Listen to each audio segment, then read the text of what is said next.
AI take away the jobs? Economy is always not AI trading with AI, humans doing something with humans. Right. Zoho believes in no layoff policy. Once lay off people back, Okay. way back.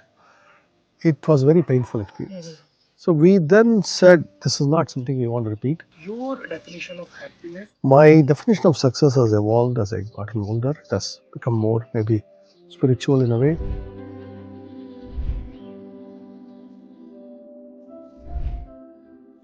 नमस्कार, आप देख रहे हैं दैनिक भास्कर की विशेष interview series. आज हमारे जो guest हैं उनका अगर एक लाइन में परिचय दें तो कह सकते हैं देश के पहले और शायद एकमात्र फाउंडर जिन्होंने दिखाया कि मेट्रो सिटीज की चमक धमक से दूर एक छोटे से गांव से भी ग्लोबल टेक्नोलॉजी कंपनी चलाई जा सकती है। हम बात कर रहे हैं जोहो के फाउंडर श्रीधर वेम्बू की। और आज हम श्रीधर वेम्बू के गांव तेनकासी में हैं और यहाँ भी उन्होंने जोहो का एक बड़ा ऑफिस बनाया है। गांव, गौशाला और तालाब के बीच कैसे एक तकनीकी कंपनी काम कर सकती है, इसकी एक बड़ी तस्वीर यहाँ देखने को मिलती है। तो आज हमारे साथ श्रीधर वेम्बू हैं और हम उनसे बातचीत करेंगे। Sridhar ji, first of all thank you so much for having this conversation with Dainik Bhaskar. Thank you. Namaste. Greetings. Vanakkam. Sir, I would like to start this conversation by asking you. We are sitting here in a village, and it is quite unlikely for a tech company to be established in a village. So, what sparked this idea? Yeah.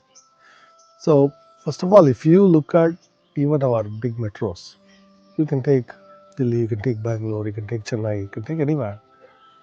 So much of the talent in technology comes from rural areas. That is true in any company. You can see a big company in Noida, and you will see that they came from some rural area. It's similar thing true in the south, in Bangalore, in Chennai, everywhere. This means that the talent is there. It was always there. The vision to use it, that is what is required, and that requires some degree of determination. It means that we have to go find the talent, nurture it, create the talent, and invest in them, and stay long-term committed. That is the challenge, and that if you are willing to do it, the talent is there. It's always there. Sir, despite India producing top engineers in our country, we see many still leave the country. Do you think this brain drain continues? And what's the cause of this? That our top engineers are leaving the country and settling in abroad. Uh, if you look at IITs, for example, I graduated in 1989 from IIT Madras. At that time, maybe 80% of the students went abroad.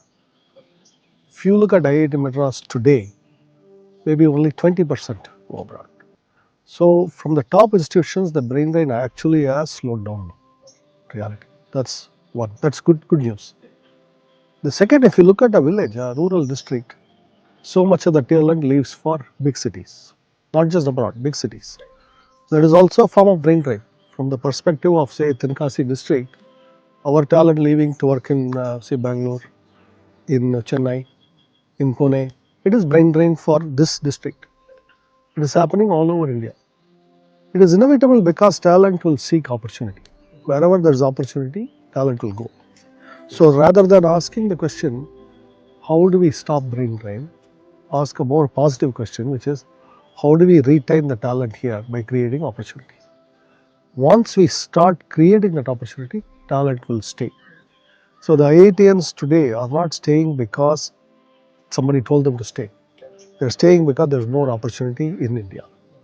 There's more opportunity in urban India. The next phase is how do we create that opportunity in rural India? Then the talent will stay. Sir, Zoho has shown that reverse migration, and I've seen that it's possible. I've seen a lot of employees here who have come from Bangalore, Chennai, and settled here in Tenkasi. Do you see this as a scalable solution to India's urban crisis? I mean, is it? We see it's happening in Zoho, but can we scale this in other companies too? Can this model be adopted? So let me give some numbers. There are 832 districts in India. Maybe 600 would be considered rural. And then if you look at the number of panchayats, There are 250,000 panchayats in India. So that's the two big numbers to keep in mind. Can we find 600 companies who are willing to locate themselves and give that commitment to one district? Can we have 600 technology companies or even R&D rich companies that are willing to make a commitment to one district? That's all is required. I think we have at least 600 such committed people we can find in our nation. Similarly, for each village, there are 250,000 panchayats. Can we find one committed technologist per village? There is at least few million, 10 million, 20 million people in technology industry. So all we need is maybe 250,000 who are willing to commit, each one only to one village. So we can make it happen. It is all it requires is that commitment. That person who is committed has to be good. That company has to be willing to invest, willing to stay long term. You have spoken a lot about degree obsession, and when we last had a conversation, we also spoke on that issue. But there's growing belief nowadays, even after the advent of artificial intelligence, that skills matter more than degrees. Yes. So, I would like, what would you say to young Indians who are preparing for an uncertain, fast changing market? So, what advice would you give? Should they follow the same degree obsession, or should they now focus on skills and alternatives? So today in our industry, definitely more and more, degrees don't matter as much as the skills, what we demonstrate in terms of our ability, skills, all of that, motivation, all of that.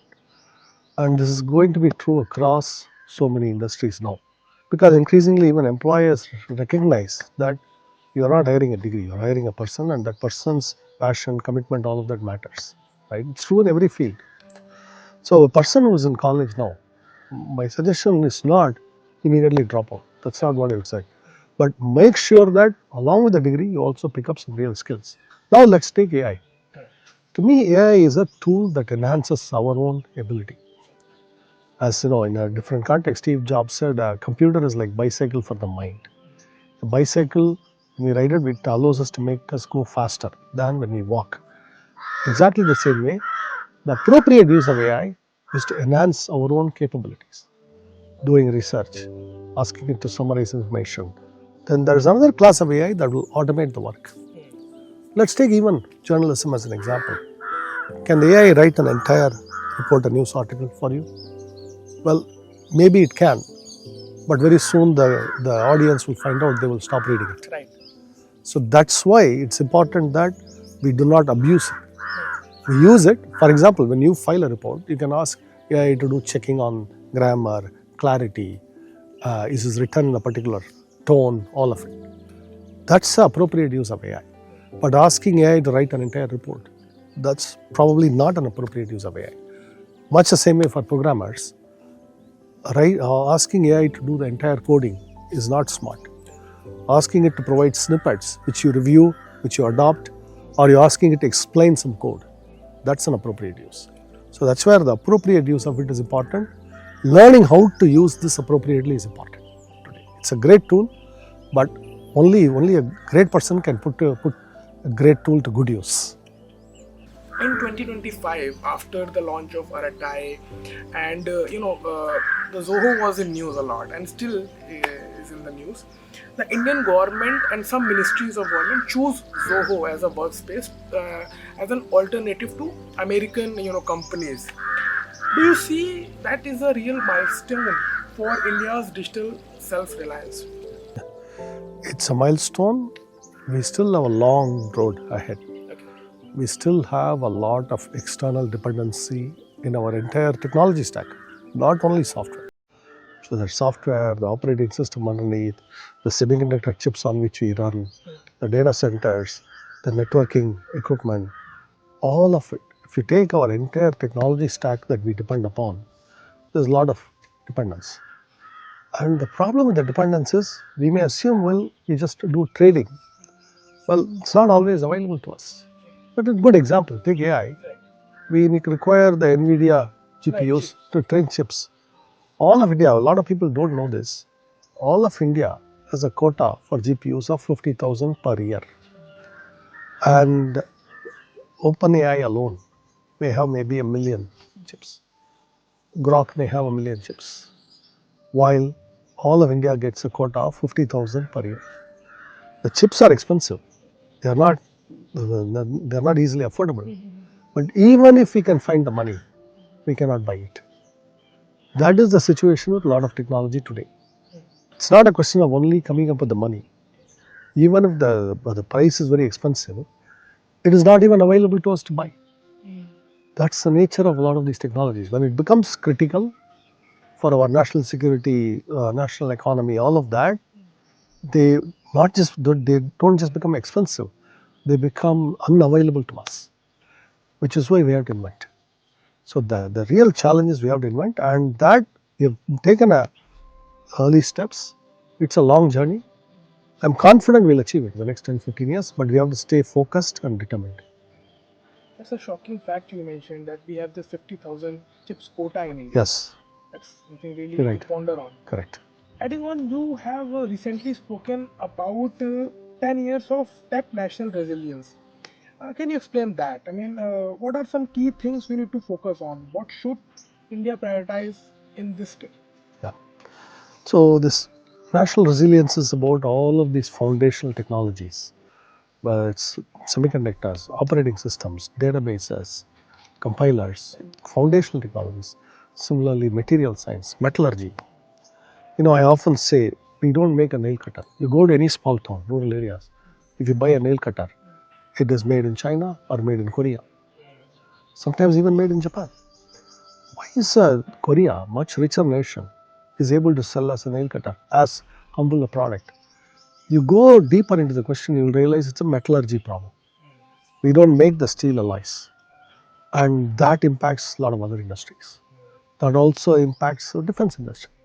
So we have to invest in metallurgy, advanced materials, carbon fiber, for example, very critical material we have to invest in, and then go into nanotechnology. There's a lot of applications for it now, both in strategic defense type of needs as well as commercial needs, medical equipment, all of this. So this, if you look at the kind of lasers we don't make, and even the fiber splicing equipment, we have fiber optics everywhere. When the fiber breaks, they mend the break. That type of equipment. We have tens of thousands of them all over India, but we import them. So these are all critical technologies we need for our own long-term national security, as well as our national sovereignty, as well as our prosperity. People, keep discussing this. Will AI take away the jobs? That's my question to you. Yeah. Um, in fact, I give this analogy. If you come to even our school, rural school, kids are wearing watches that are like 150, 180 rupees. Yeah. Nice looking quartz watch. In fact, even I'm surprised at how low the price is nowadays. This watch is nice looking. How much did we pay? 150 rupees on Meesho. All our kids, Yeah, a lot of them order it, right? And do we ever regret that the price is so low? We don't. We enjoy it, right?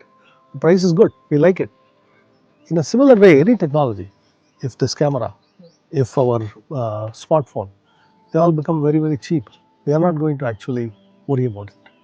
Or even for that matter, our tractor, our scooter, they become cheap because the factories are entirely automated.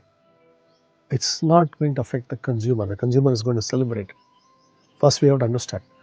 We don't worry that there are no watchmaking jobs. Watches have become very cheap. Highly automated factories are churning out watches. The critical question is not that technology makes products more affordable. That's what we all want. The critical question is what do people do in terms of work? If you are a watchmaker and watches became so cheap and automated, maybe that's not a job, then you make only specialized watches. In this market, there is still market for very expensive Swiss watches. But the low-end watches, they become very cheap, right? In a similar way, there is always something for people to do. Maybe they go into specialized watches. Or in fact, the way I think about it, economy is always not AI trading with AI, humans doing something with humans. By definition, it's not like machines trading with machines is not an economy. Machines are not consuming. The machine is not going to consume a black coffee now, right? So which means that the real economy is dominated by humans how do humans derive the income? That is a critical question. I say, and this is another example. A school teacher in Switzerland only needs to work 2 days or 3 days to afford an iPhone, latest iPhone. A school teacher in India may have to work 3 months to 6 months to afford the same iPhone. Why is that? Same school teacher, why 2 days, 3 days, or 3 6 months? Is a school teacher going to regret that I need to only work 2 days to afford the phone? Absolutely not. They will celebrate it. So the key here is the technology becoming affordable is not a problem. The human work pays better in terms of that technology purchasing power. That could be soil expert. We may call the farmer as soil expert, water expert, fertilizer expert, plant expert, livestock expert, cow expert, buffalo expert, and we may pay them well. Similarly, nurses may get paid well, teachers may get paid well. And what does paid well mean? 2 or 3 days of work buys me the latest smartphone. So the whole point of automation is to reduce the importance of technology in terms of GDP and thereby elevate the importance of what humans do to each other. That could be farming, maintaining the soil health, maintaining the forest here, maintaining the pond here. Those jobs may get paid better. And that is the optimistic vision. It really requires us to master the distribution network well. The reason watches became cheap is because there is no watch monopoly. If we don't allow a phone monopoly, they will become cheaper and cheaper. That's the key. So Interesting. So you mentioned about we mentioned about jobs. So there's also I was reading about Zoho's philosophy. Zoho believes in no layoff policy. Can you explain that? I mean, it sounds really interesting, but can you explain the philosophy behind it? yeah, we we in the early days of the company we ran into difficulty. We had to actually once lay off people back way back. It was very painful experience, both for me and our trusted people at that time. And I felt it is, we should never have to repeat this. We got in trouble. It was the market was down, and this was the post September 11 attacks. At that time, the business dried up, all of that. So we then said, this is not something we want to repeat. Let's build a more resilient company, and that's what we have done. In order to maintain that policy, we also tell our employees, do customers find our products valuable? Will they use it happily? Do they recommend our products to other people? Those are the questions we have to keep asking ourselves. If we do that well, then our jobs are safe. If we don't do that well, no matter what the policy is set, our jobs are not safe. You also mentioned that layoffs have been quite a westernized concept. It was not, in our Indian companies. Yeah. Yes. So what happens there is a short-term optimization way people think about it. I don't have good earnings for the next 2 quarters. Maybe I cut expenses by laying off people. I can show good profit. That's a very bad type of thinking, and the reason is it degrades morale. It destroys employee loyalty. And once the loyalty is a two-way street, if a company is not loyal to employees, how can they expect the employees to be loyal to the company? So this problem is why if you resort to layoffs too readily, it degrades the morale. On the other hand, a company is in serious trouble. There is no other option. But part of uh, the leadership challenge is to ensure that the companies don't get in trouble. Company is able to survive through twists and turns. So that's I look at a lot of my job is also to ensure that we are able to navigate these challenges. Also, I would also like to understand about your personal journey because not many people, are familiar about that. So, you once wanted to be a professor. I mean, in your college days, but you moved away from academics, and back then you said that researches are useless. But now at Zoho, you are chief scientist, doing again the research and development work. So, can you explain why you made that choice then, and why you made this choice now?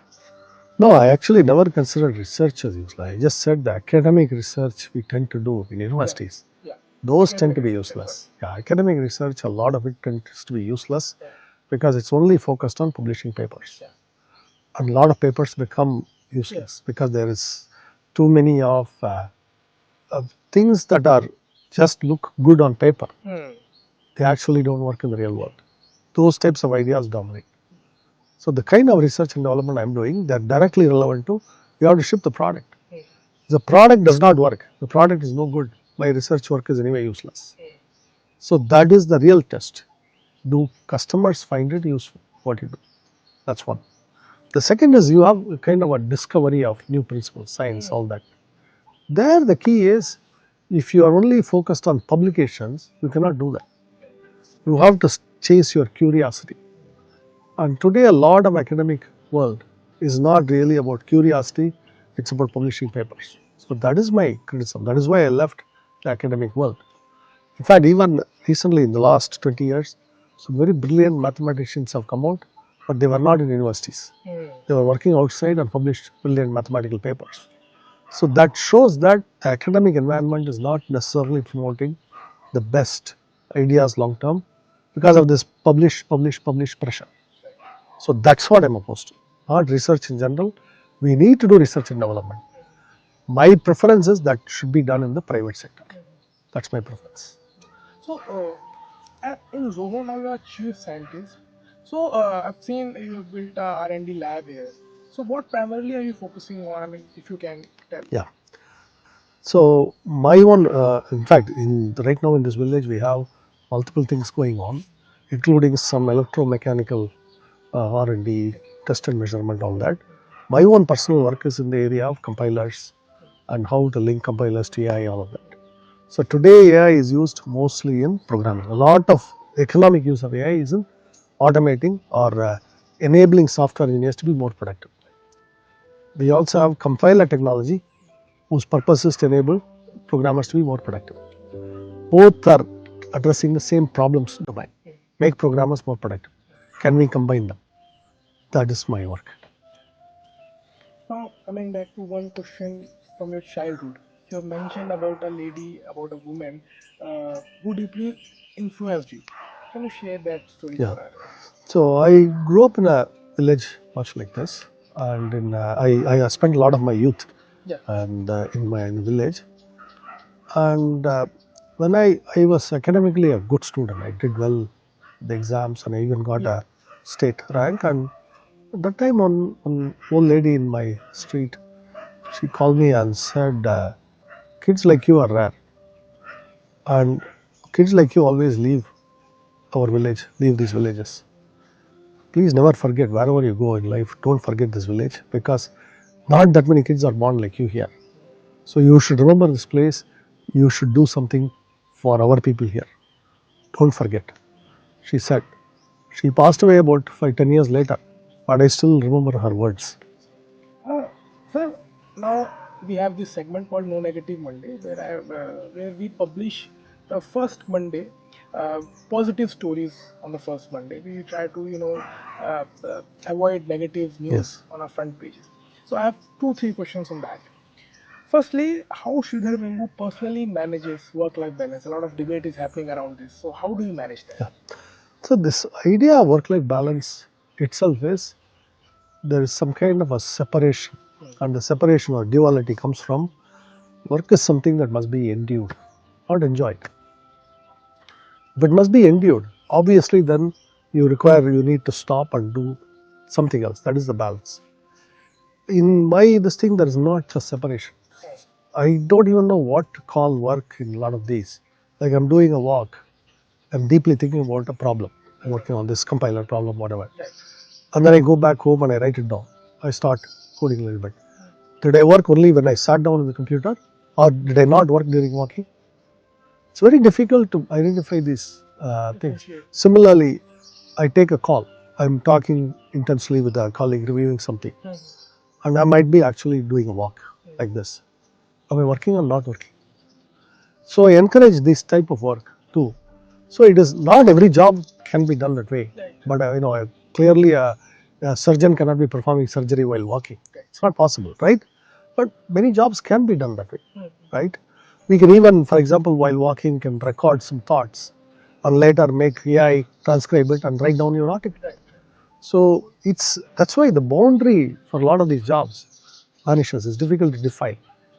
But clearly, some jobs, if you are an airline pilot, if you are a surgeon, there has to be very prescribed breaks. Why? Because it's, if surgeon makes a mistake, its life is in danger. So they have to have restricted hours. You can only perform for this many hours, then you have to take a break. Similarly with pilots, same reason, right? So clearly there are jobs where this is important. Similarly, I can even imagine within a company like Zoho, if somebody is responding to customer calls, they cannot be on the clock all the time. Right. You have to have adequate breaks. They have to recover from this, all of that. So that's why I'm saying this cannot be defined uniformly for every job. And there are many classes of jobs where the thinking process is involved, where it's difficult to create that balance. Like I go to bed thinking about a problem. I wake up and suddenly I have a solution. I immediately have to write it down. So before I forget, did I work during sleeping or not? It's very difficult to define this.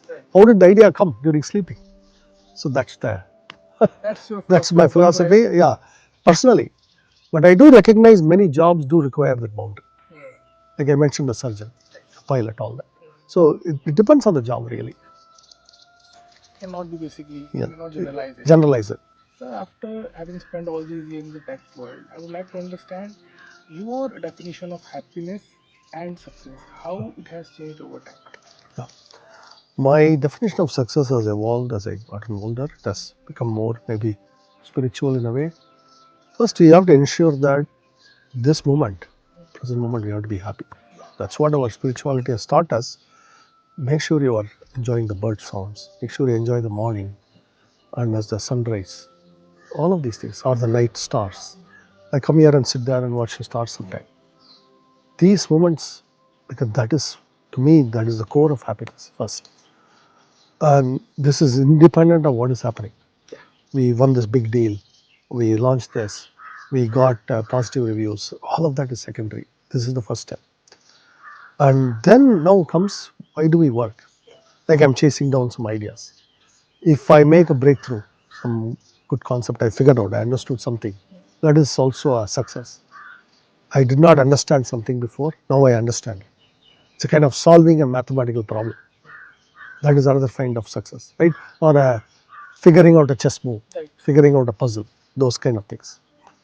And the third kind is, like for example, I was very happy when the first time I could do a headstand, Sirsasana. I never thought I could do it. At the age of 55, finally my yoga teacher, she persuaded me that I could do it and she taught me how to do it. After 1 or 2 months I could do it. And that feels good, success. So you have to take delight in these things. Now come to the bigger, grander business, all these questions. To an extent, the way I've always felt all this is, let's do what is in our control well. Let's not worry about things we don't control. It will take care of it.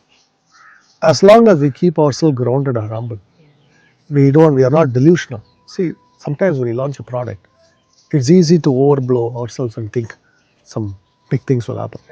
We always keep ourselves grounded. We keep our expectations modest. Then we exceed them.